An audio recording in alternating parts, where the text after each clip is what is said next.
I wanted to talk to you about AI as well, because you quoted in a LinkedIn post, serving Velveeta in your Michelin three-star restaurant is like using ChatGPT to write your marketing. So talk to me about this. I still stand by that.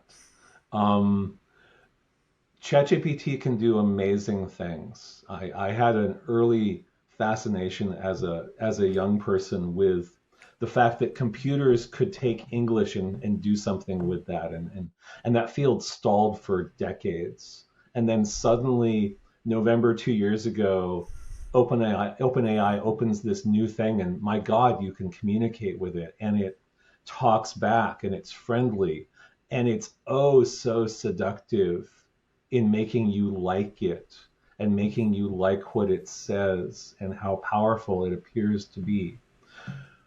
On the other hand, it really sucks at writing marketing. It's good with cliche.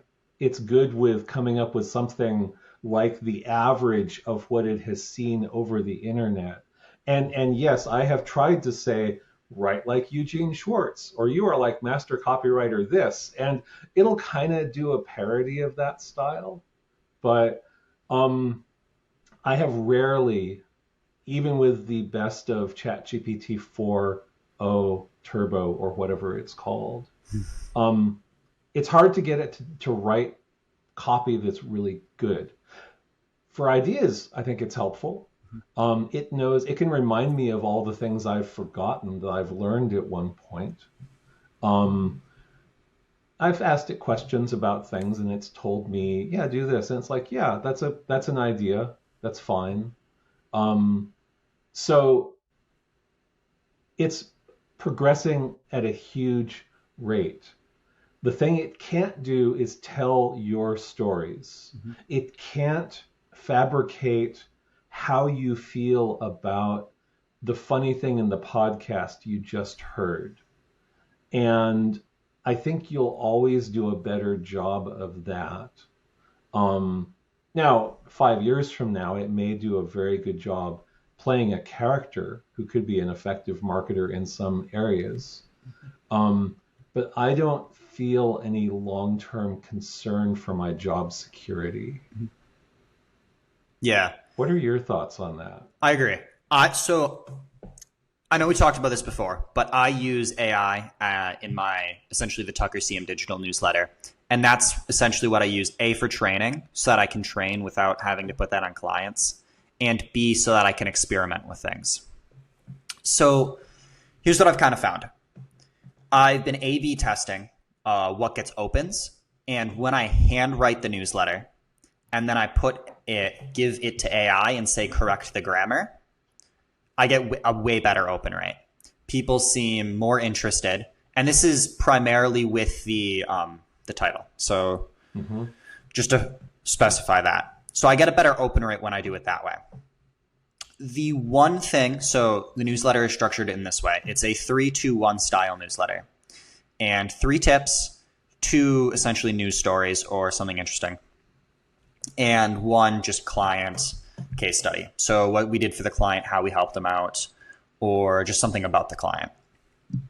So what I found is the 3 tips, if I handwrite the tips and do the exact same thing and just correct the grammar, it doesn't make a big difference. I get a better open rate if I write it versus compared to having the AI completely write it. So as long as I'm writing the bulk of it, it's fine. It doesn't seem to matter as much in terms of click rate for the news stories. My guess is that's just because it's trying to give unbiased information, and AI is really good at that, as is. Right. But it's the same thing for the tips as it is for the client case study.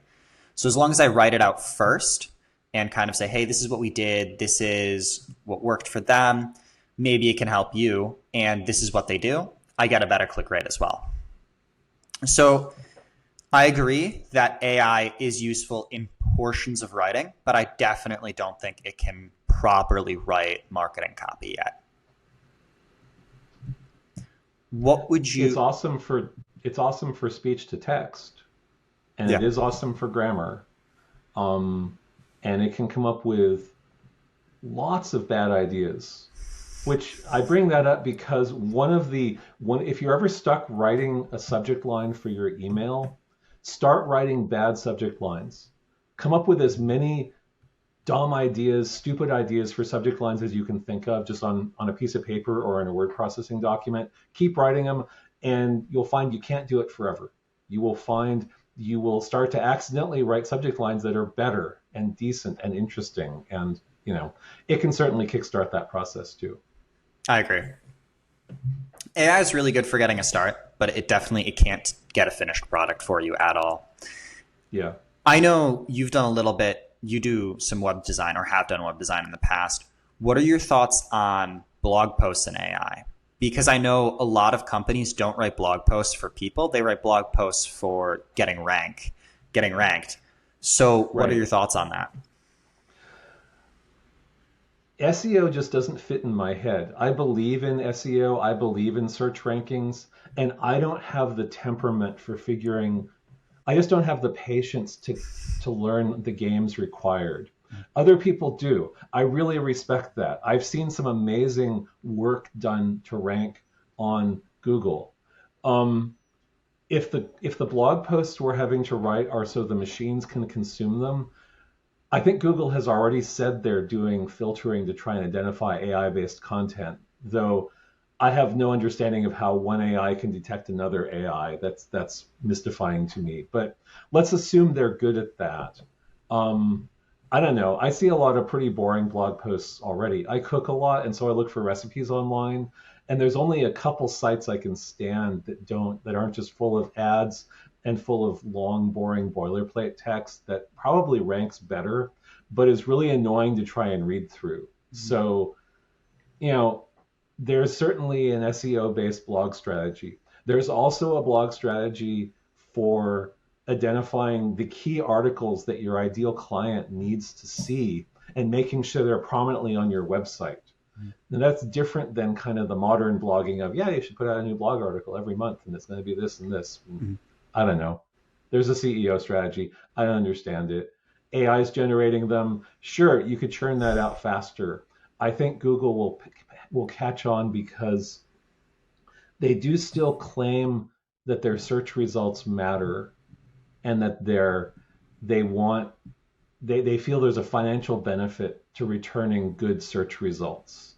Mm-hmm. So I think they will keep trying to identify good sources of information and entertaining sources of information. Yeah, I agree. So SEO is one of those things that my company offers, but I don't personally do it because we have people in the team that are significantly better than me. And it's specifically that copywriting aspect, like keyword research. Yes, I can do. I can do basic website copy, sure. But Yeah. when it gets to the blog posts, you have to find specifically what it is. You can't keyword fill, which is just writing it as much as you can. But you also have to put it in enough to rank for the right keywords. So it's that really annoying balance of where do I write it? How do I write it? What do I all do? And I think an AI could get really good at this. But like you said, the AI is, I think kind of mentioned this earlier about AI, and AI in a really simplistic form is the average of everything that it's given. This isn't exactly true, but just for simplicity's sake, that's what it is. So if you find the average constantly, you're just creating average blog posts. You're not going to rank higher than whatever. So you still have to have that human aspect to really, really do well in SEO is going to be kind of my insights on that. But AI can get you like 70% of the way there.